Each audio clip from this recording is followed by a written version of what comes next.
Welcome to the Slop Farm. Enjoy the video. You start by powering the Keeley compressor correctly. Use a 9V DC center negative supply or a fresh 9V battery to avoid hum. Once powered, plug it into your chain before drive pedals and after your tuner so dynamics stay consistent. Set sustain, level, and attack to 12 o'clock as your baseline. This gives you a neutral compression to audition. Now test one clean note and listen for smooth sustain. If it snaps, lower sustain slightly until the envelope evens out. You now shape the compressor. Increase sustain in 10 to 20% increments while playing dynamics so you hear how notes hold. Once done, tweak attack. Turn it slower to preserve pick attack and faster to smooth and glue chords. That explains why you hear different articulation.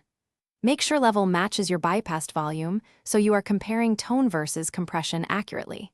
If you hear pumping or squash tone, reduce sustain and bring attack a touch slower to restore You finish by a /B testing. Toggle bypass to confirm the compressor improves sustain and feel without killing your attack. Once done, lock in settings that work in the mix and set level so solos sit without boosting amp gain. If you hear noise, swap to an isolated power supply or check cable shield and ground connections. This often fixes hum. If the tone becomes thin, reduce sustain slightly or add a small treble boost after the Keeley to restore presence. Thanks for watching. Consider subscribing if we helped you today.